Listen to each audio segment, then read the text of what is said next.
Good evening. You've heard about the three other hubs, BL2, EL2, ML2. Now I'll talk you through the fourth hub, TL2. Our booth is right over there in the corner. There's a lot of information. I'm going to go through my presentation kind of quickly because we're almost out of time, but there's more information at the booth. The goal of TL2 is to take the incredible findings from all of the VL2 hubs and share that with the public. There are resources, there are assessment tools, there are apps, all of these things that are being created here but cannot stay within our labs or on the campus of Gallaudet. That's where I come in to disseminate all of this wonderful research and incredible products to the community. I also listen to the community, their concerns and interests, so that we can create research questions that will benefit the community. It's a two-way street. That community includes families, schools, medical professionals, and many others, such as policymakers. We try to reach out to as many people as possible.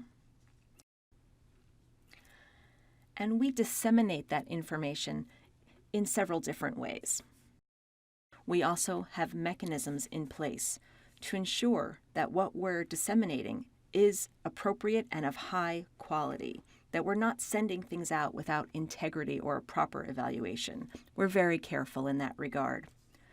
We're also looking at the next generation of future scholars, ensuring that we are creating a pipeline to develop that next generation to go out into the world and create more scientific findings. Back to the first point, dissemination. That is done multiple ways. We make resources, tangible products that you can see, touch, share, forward, or receive. We also make use of social media, and I travel and present and do outreach, which I'll explain more about. And as you've already heard from my colleagues, the findings from the labs here are translated into products that get shared with the nation. You heard about the apps, the Storybook Creator program that I worked closely with Melissa Mouse-Kuhn in sharing how people should use it. It's not enough to send these resources out into the world. It's my responsibility to guide people and offer resources in how to develop their own stories. I also work with families on how to use these resources and how to incorporate fingerspelling when they're reading aloud with their children, as an example. For the assessment tools, you already heard from Dr. Allen about that. And we've also created research briefs. We have 11. Actually, the 11th is our newest, and it will be released this week. But we have 10 research briefs that are already out there. There are examples at our booth in the corner that you can check out for yourself. They are available in both English and ASL, as well as other spoken languages. So if you are in need of them, you can contact me or you can download them yourselves online in a PDF format. We also have created a parents' information package. This was developed 3 years ago, and it came out of asking the community what information they liked, what information they needed more of, and we have tweaked it as a result of that feedback. And it is an iterative process. We turn to the community to ask for their feedback, and we take that feedback seriously. And the parent information package has a website as well as tangible paper resources. Again, there's an example on our booth if you want to check that out later. There's scientific information that's absolutely key. And again, we don't just deliver that information without delivering information on how parents can make the best decisions for their children. Meeting successful deaf adults, hearing those stories on the website, meeting parents who have gone through a similar experience, who have raised a deaf child, and understanding how they've navigated that journey. Those videotapes are also available on the website. We also include information about the apps in that parent information package. Now, as concerns social media and community engagement, as I said, I do a lot of that around the country. There are many new exciting developments coming. And if you're interested in keeping abreast of what we're developing, please follow our Twitter feed, like our page on Facebook. You can sign up on our booth with your email address, and you can subscribe to our newsletter and sign up to be on our listserv.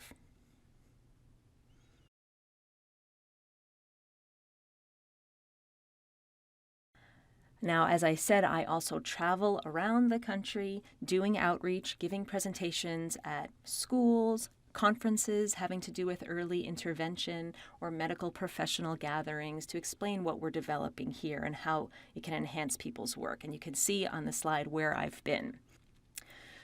So I don't just explain the science and leave a community. I also talk to the community about what they're doing with the resources they've received.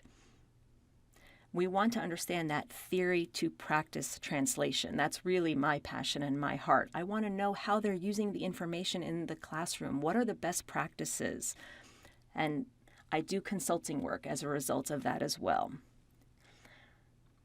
There are schools out there that are hoping to become more bilingual, and I'm there as a consultant or as a support for that process, supporting best practices in pedagogy. Now, you heard that in our first 5 years, we focused on basic science.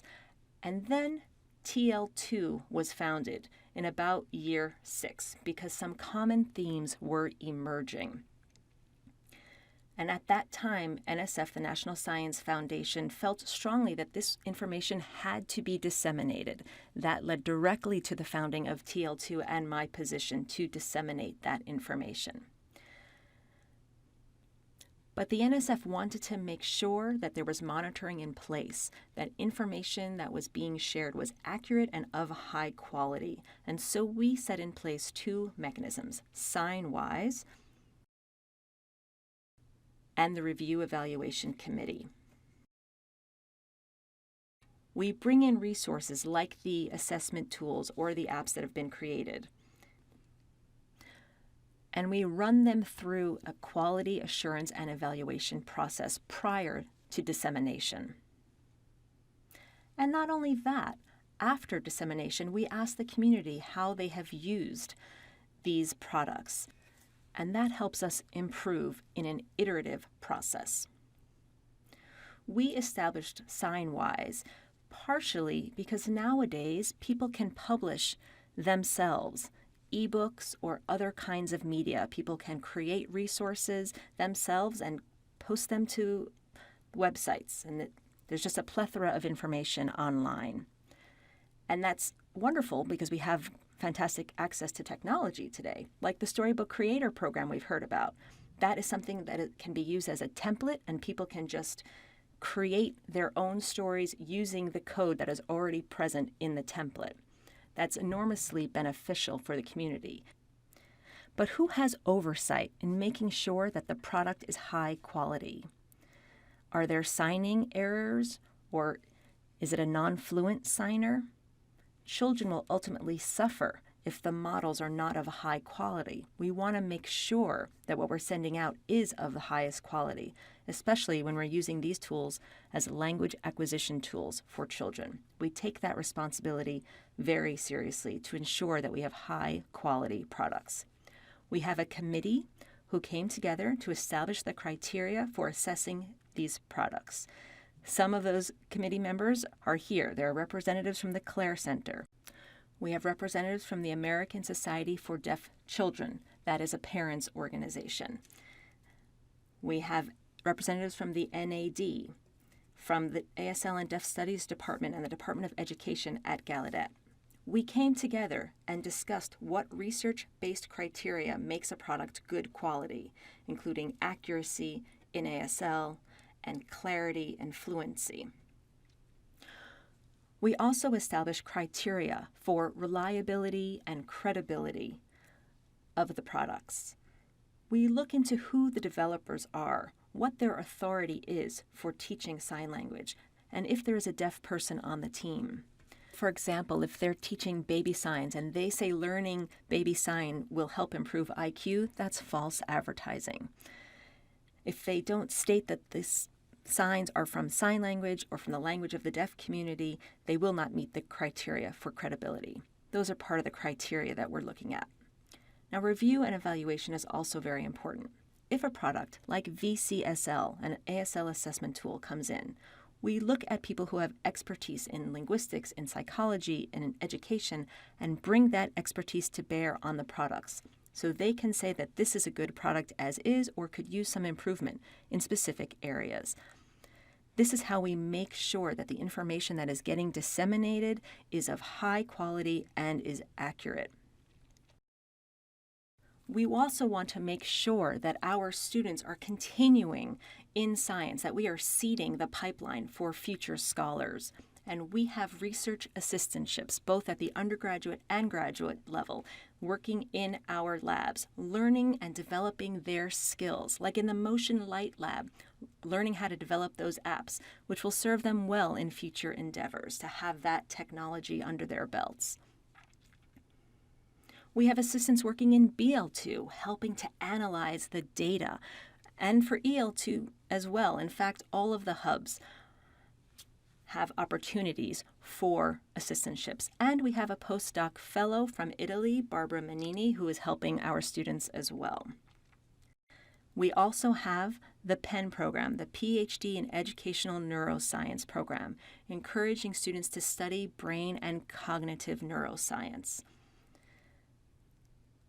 Our students ask questions related to cognitive neuroscience and how it relates to learning. These students have the responsibility to look at the findings and think about how to translate them and communicate them to society. And that is the goal of TL2, to impact society based on those research findings. We need to share our research. And that was not as short as I was hoping.